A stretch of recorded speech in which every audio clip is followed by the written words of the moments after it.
Master Dinanath अपनी पुरानी Atlas cycle के पैडल मारते हुए घर की ओर बढ़ रहे थे। वे पास के ही कस्बे बिशनपुर के सरकारी स्कूल में पढ़ाते थे। आज स्कूल के कुछ कागजी काम निपटाने में देर हो गई थी। उनकी साइकिल की चेन रह रहकर चर चर की आवाज कर रही थी, जो उस खामोश रात में किसी चेतावनी जैसी लग रही थी। दीनानाथ जी का दिल जोर जोर से धड़क रहा था। डर का कारण सिर्फ अंधेरा नहीं था, डर का असली कारण था काली पहाड़ी का वो पुराना रास्ता।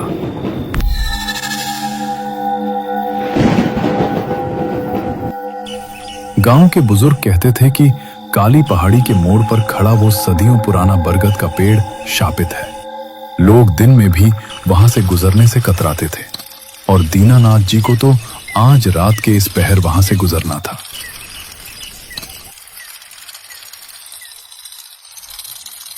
जैसे ही उनकी साइकिल बरगद के पेड़ के करीब पहुंची, अचानक हवा का रुख बदल गया। कोहरा और घना हो गया, जैसे किसी ने सफेद पर्दा गिरा दिया हो। साइकिल की टूटी फूटी लाइट की रोशनी बमुश्किल 2 कदम आगे तक जा पा रही थी। तभी एक अजीब सी महक उनकी नाक से टकराई। रात रानी के फूलों की खुशबू, जो इस कड़ाके की ठंड में खिलते ही नहीं है।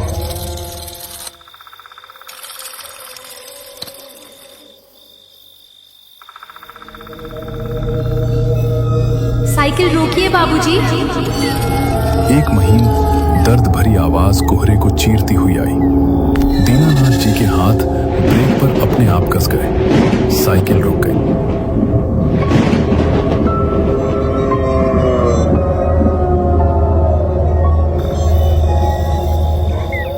सन्नाटा और गहरा हो गया। उन्होंने कांपते हाथों से अपनी टॉर्च जलाई और इधर उधर घुमाया। कौन है? उनकी आवाज गले में ही अटक गई। बाबूजी, थोड़ी मदद कर दीजिए। टॉर्च की रोशनी सड़क के किनारे थी। वहां बरगद की जटाओं के पास एक युवती खड़ी थी, लाल साड़ी पहनी हुई, घूंघट थोड़ा नीचे तक। दीनानाथ जी को अपनी आंखों पर विश्वास नहीं हुआ। इस वीराने में इतनी रात गए एक अकेली औरत।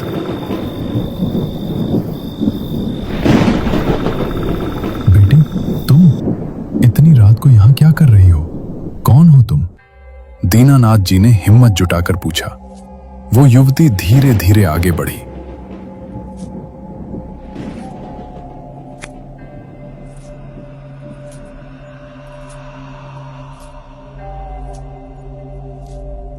बाबूजी, थोड़ी मदद कर दीजिए। बाबूजी, मुझे घर जाना है।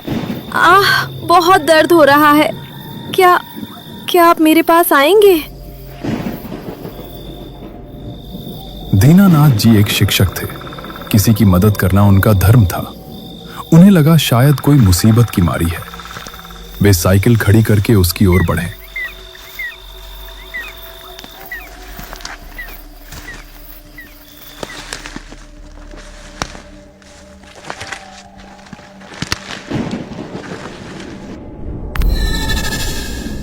घबराओ मत बेटी, बताओ क्या हुआ है। जैसे ही वे उसके करीब पहुंचे, हवा का एक झोंका आया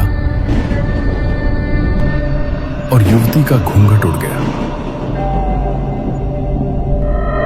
दीनानाथ जी की रूह कांप गई। उन्होंने जो देखा वो किसी इंसान का चेहरा नहीं था। चेहरा नीला पड़ा हुआ था। आंखों की जगह 2 गहरे काले गड्ढे थे और गले पर कुल्हाड़ी के गहरे घाव से ताजा खून रिस रहा था। बचाओ! दीनानाथ जी के हलक से चीख निकली। बाबूजी, मेरा अंतिम संस्कार करवा दीजिए ना। मेरी लाश वहां लटकी है। मुझे बहुत दर्द हो रहा है।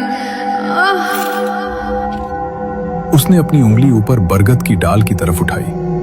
दीनानाथ जी ने न चाहते हुए भी ऊपर देखा। वहां घने कोहरे के बीच उसी लाल साड़ी में लिपटी एक लाश फांसी के फंदे पर झूल रही थी। दीनानाथ जी का दिमाग सुन्न हो गया।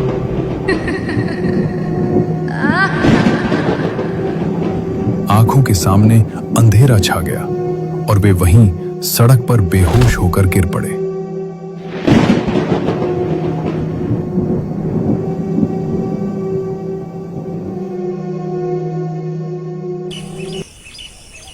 अगली शाम रामपुर के बस स्टैंड के पास भोला की चाय की दुकान पर भीड़ लगी थी।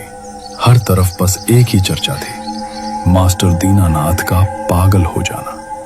सुबह जब गांव वाले उन्हें ढूंढते हुए काली पहाड़ी पहुंचे तो वे बेहोश मिले थे। होश में आने के बाद से वे बस एक ही रट लगाए हुए थे, वो लाल साड़ी वाली, वो बरगद का पेड़। चाय की दुकान पर 4 दोस्तों का गुट बैठा था, विक्रम, समीर, पिंटू और राघव। विक्रम शहर से इंजीनियरिंग की पढ़ाई करके लौटा था। विज्ञान और तर्क पर उसका अटूट विश्वास था। वो भूत प्रेत की बातों को जाहिलों का वहम मानता था। अरे छोड़ो यार, दीनानाथ जी बूढ़े हो गए हैं, बीपी बढ़ गया होगा, ठंड लग गई होगी तो मति भ्रम हो गया। अब पेड़ पौधों में भी तुम्हें भूत दिखने लगेंगे तो हो चुका इस देश का विकास। समीर, जो थोड़ा डरपोक किस्म का था, बोला, नहीं भाई, मजाक मत उड़ा। काली पहाड़ी की कहानियां आज की नहीं है। मेरे दादाजी भी बताते थे कि वहां कुछ तो गड़बड़ है। वहां रात को जाना मौत को दावत देने जैसा है। राघव, जो इस गुट का सबसे शांत और समझदार लड़का था, उसने धीरे से कहा, विक्रम, कुछ चीजें ऐसी होती हैं जो हमारी समझ से परे होती हैं। हर चीज का सबूत नहीं होता भाई। विक्रम हंसा, एक व्यंग्यात्मक हंसी। राघव, तू भी? यार, तू तो मेरा बचपन का दोस्त है, तू भी इन अनपढ़ों वाली बातों में आ गया? मैं शर्त लगा सकता हूं कि वहां कोई भूत वूत नहीं है। तभी पिंटू ने, जो माहौल को गर्म करने में माहिर था, कहा, अच्छा तो लगा ले शर्त। अगर तू आज रात ठीक 12 बजे उस बरगद के पेड़ के नीचे जाकर एक कील ठोक कर आ जाए तो हम मान लेंगे कि भूत नहीं होते। और अगर तू डर के भाग आया तो तुझे पूरे गांव के सामने मानना पड़ेगा कि तू गलत था। विक्रम का अहंकार जाग उठा। मंजूर है, आज रात ही जाऊंगा और तुम सब भी छुप कर देखना। मैं साबित कर दूंगा कि वो सिर्फ एक पेड़ है और दीनानाथ जी सिर्फ एक डरे हुए बूढ़े आदमी। मत जा विक्रम, जिद छोड़ दे, वहां जाना खतरे से खाली नहीं है। राघव की आवाज में एक अजीब सा कंपन था, जैसे वो किसी अनहोनी को पहले से देख रहा हो। लेकिन विक्रम ने हाथ झटक दिया। तू डरपोक है तो घर में बैठ राघव, मैं जाऊंगा। राघव ने उसे रोकने की और कोशिश नहीं की, बस इतना कहा, ठीक है, हम भी तेरे पीछे पीछे आएंगे, तुझे अकेला नहीं छोड़ेंगे।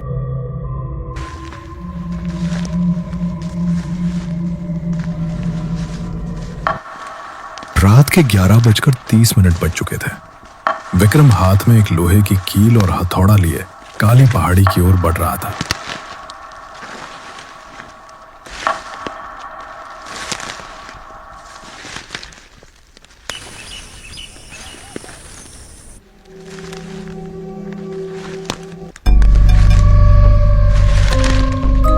उसके तीनों दोस्त समीर, पिंटू और राघव काफी पीछे झाड़ियों की आड़ लेकर चल रहे थे ताकि विक्रम को पता न चले। लेकिन वे उसकी सुरक्षा को लेकर चिंतित थे। जैसे जैसे विक्रम बरगद के पेड़ के करीब पहुंच रहा था, उसका तर्क डगमगाने लगा था। जंगल की खामोशी सामान्य नहीं थी, झिंगुरों की आवाज भी बंद हो चुकी थी। कोहरा इतना घना था कि टॉर्च की रोशनी धुआं की तरह बिखर रही थी। अचानक विक्रम को लगा कि कोई उसके ठीक पीछे चल रहा है। गीली मिट्टी पर नंगे पैर चलने की आवाज। विक्रम ने झटके से पीछे मुड़कर देखा। कौन है वहां? कोई नहीं था, सिर्फ हिलते हुए पत्ते और कोहरा। वहम है, सब वहम है। विक्रम ने खुद को समझाया और आगे बढ़ा। बरगद का पेड़ अब सामने था, विशाल, काला और डरावना। उसकी जटाएं किसी डायन के खुले बालों की तरह जमीन को छू रही थी। विक्रम ने हिम्मत करके पेड़ के तने पर कील रखी और हथौड़ा उठाया।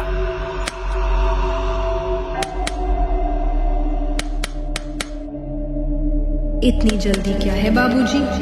अभी तो रात बाकी है।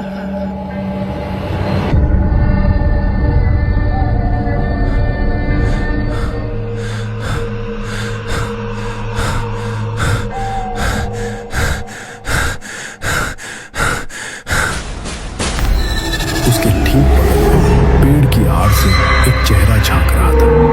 वही सड़ा गला चेहरा, लटकती हुई जीभ और लाल आंखें। विक्रम की चीख निकल गई। हथौड़ा उसके हाथ से छूट गया। वो पीछे हटा और गिर पड़ा। उसने देखा कि वो औरत हवा में तैरती हुई उसकी तरफ आ रही थी। मेरा दर्द बांटोगी नहीं बाबूजी? वो जान बचाकर उल्टे पैर भागा। बचाओ समीर, राघव, बचाओ! तभी उसे सामने से अपने दोस्त आते दिखाई दिए। भागो भागो यहां से, वहां भूत है, सच में भूत है। समीर और पिंटू ने उसे संभाला। शांत हो जा भाई, हम है ना। नहीं, तुम नहीं समझ रहे, वो मेरे पीछे है, चलो यहां से। विक्रम रोने लगा था। तभी उन सब के बीच खामोशी छा गई। विक्रम ने महसूस किया कि समीर और पिंटू की नजरें उसके पीछे टिकी हैं, लेकिन डर से नहीं, बल्कि एक अजीब से सदमे से। विक्रम ने पीछे मुड़कर देखा। वहां राघव खड़ा था, लेकिन वो राघव वैसा नहीं लग रहा था जैसा वो चाय की दुकान पर था। उसका रंग पीला पड़ चुका था, उसकी आंखों में आंसू थे, और सबसे भयानक बात, राघव के पैरों के पास जमीन पर उसकी परछाई नहीं थी। राघव, तू वहां उस औरत के पास क्या कर रहा है? राघव उस चुड़ैल के बगल में खड़ा था। वही डरावनी औरत अब शांत खड़ी थी। उसका रूप अब डरावना नहीं, बल्कि बेहद दुखद लग रहा था। राघव ने एक फीकी दर्दनाक मुस्कान के साथ कहा, विक्रम, तूने मेरी बात नहीं मानी ना? मैंने कहा था मत आया। समीर और पिंटू, जो अब तक विक्रम के पीछे थे, थर थर कांपते हुए बोले, विक्रम, हमें तुझे एक बात बतानी थी, लेकिन हिम्मत नहीं हुई। आज से 1 महीने पहले राघव गायब हो गया था। गांव वालों को लगा वो शहर भाग गया है, लेकिन विक्रम की आंखों के सामने अंधेरा छाने लगा। क्या बकवास कर रहे हो? राघव की आत्मा ने बोलना शुरू किया, और उसकी आवाज अब हवा में गूंज रही थी। हाँ दोस्त, मैं अब इंसानों की दुनिया में नहीं हूं। ये जो मेरे साथ खड़ी है, ये मीरा है, मेरी मीरा, और हम दोनों अब बस यादें हैं। विक्रम के पैरों तले जमीन खिसक गई। मतलब चाय की दुकान पर जो मेरे साथ बैठा था, वो मेरी आत्मा थी विक्रम। राघव ने कहा, मैं तुम्हें यहां इसलिए नहीं लाया कि तुम्हें डरा सकूं, बल्कि इसलिए लाया ताकि तुम हमें इंसाफ दिला सको। तुम ही मेरे सबसे समझदार दोस्त हो, मेरी मदद करो। अपने जिगरी यार को इस हालत में देखकर उसकी आंखों से आंसू बह निकले। बता राघव, क्या हुआ था तुम्हारे साथ? किसने किया ये सब? राघव और मीरा की आत्माओं ने अपनी दर्दनाक दास्तान सुनानी शुरू की। मीरा गांव के जमींदार ठाकुर बलदेव सिंह की बेटी नहीं, बल्कि उनकी एक दूर की रिश्तेदार थी, जो उनके घर में अनाथ की तरह पल रही थी। लेकिन ठाकुर की इज्जत और अहंकार बहुत बड़ा था। जब उन्हें पता चला कि उनकी घर की लड़की एक साधारण किसान के बेटे से प्यार करती है, तो उनका खून खौल उठा। उस काली रात ठाकुर के गुंडों ने इसी बरगद के पेड़ के नीचे पकड़ लिया था। ठाकुर ने हम पर रहम नहीं किया। मीरा गिड़गिड़ाती रही, लेकिन उस शैतान ने अपनी तलवार से मीरा का गला मेरे सामने काट दिया। और जब मैंने उसे बचाने की कोशिश की, तो उन्होंने मुझे भी मार डाला और हमारी लाशों को इसी पेड़ के नीचे गड्ढे में गाड़ दिया, ताकि दुनिया को लगे कि हम भाग गए। मीरा की आत्मा आगे आई। विक्रम भैया, हमारी आत्मा यहाँ कैद है। वो ठाकुर आज भी जिंदा है, अपनी हवेली में आराम से सो रहा है। जब तक उसे सजा नहीं मिलेगी, हमें मुक्ति नहीं मिलेगी। हमारा शरीर इसी पेड़ की जड़ों के नीचे दबा है। हमारा अंतिम संस्कार करवा दो भैया। तीनों दोस्त विक्रम, समीर और पिंटू पत्थर की मूरत बने खड़े थे। उनकी नसों में अब डर नहीं बल्कि बदले की आग दौड़ रही थी। विक्रम ने अपने आंसू पोंछे। उसकी आंखों में अब वही आत्मविश्वास था, लेकिन इस बार वह अहंकार का नहीं बल्कि न्याय का था। तेरी कसम राघव, विक्रम ने कसम खाई। सूर्योदय से पहले उस ठाकुर का सच सबके सामने होगा और तेरा अंतिम संस्कार पूरे सम्मान के साथ होगा। विक्रम ने तुरंत एक योजना बनाई। उसने समीर को पुलिस स्टेशन भेजा क्योंकि विक्रम के पिता शहर में डीएसपी थे और विक्रम ने अपनी जान पहचान का इस्तेमाल करने का फैसला किया। पिंटू को गांव वालों को इकट्ठा करने का काम सौंपा गया। विक्रम खुद हवेली की तरफ बढ़ा। रात के 2 बज रहे थे। ठाकुर बलदेव सिंह अपनी आलीशान हवेली के कमरे में सो रहा था। अचानक खिड़कियां जोर जोर से खड़कने लगी। कमरे का तापमान गिर गया। ठाकुर बड़बड़ाते हुए उठा। कौन है? कमरे के कोने में अंधेरे से राघव की आकृति उभरी, खून से लथपथ, आंखों में अंगारे लिए। पहचाना ठाकुर? राघव की आवाज कमरे में गूंजी। ठाकुर की सिट्टी पिट्टी गुम हो गई। नहीं, तुम मर चुके हो। मैंने तुम्हें अपने हाथों से गाड़ा था। पाप कभी मरता नहीं ठाकुर। मीरा की आवाज दूसरी तरफ से आई। ठाकुर पागलों की तरह चीखता हुआ कमरे से बाहर भागा। वो हवेली के गलियारों में भाग रहा था। वो भागते भागते हवेली के मुख्य द्वार तक पहुंचा। जैसे ही उसने दरवाजा खोला, सामने विक्रम खड़ा था और उसके पीछे पूरा गांव और पुलिस की जीप।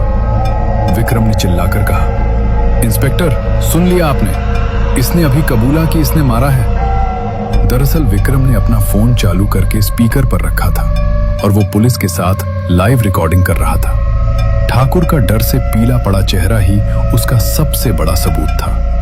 पुलिस ने ठाकुर को हथकड़ी लगाई। गांव वाले जो बरसों से ठाकुर के जुल्म सह रहे थे, आज निडर होकर उसे कोस रहे थे। अगली सुबह कोहरा छट चुका था। सूरज की पहली किरणें काली पहाड़ी पर पड़ रही थी। पुलिस और गांव वालों की मदद से बरगद के पेड़ के नीचे खुदाई की गई। वहां 2 नरकंकाल मिले। पूरे विधि विधान के साथ राघव और मीरा का अंतिम संस्कार किया गया। जैसे ही लपटें उठी, धुएं के बीच 3 दोस्तों को 2 आकृतियां दिखाई दी। राघव और मीरा अब खून और जख्मों से मुक्त थे। वे मुस्कुरा रहे थे। उन्होंने हाथ हिलाकर अपने दोस्तों को अलविदा कहा और धीरे धीरे की रोशनी में विलीन हो गए। तुझे पता है विक्रम, समीर ने भारी आवाज में कहा, आज तू शर्त हार गया। भूत होते हैं। विक्रम ने आसमान की ओर देखा और मुस्कुराया। हाँ यार, मैं हार गया, लेकिन खुशी है कि मेरा दोस्त जीत गया। उस दिन के बाद से काली पहाड़ी पर फिर कभी किसी को डर नहीं लगा। बरगद का वो पेड़ अब डरावना नहीं लगता था।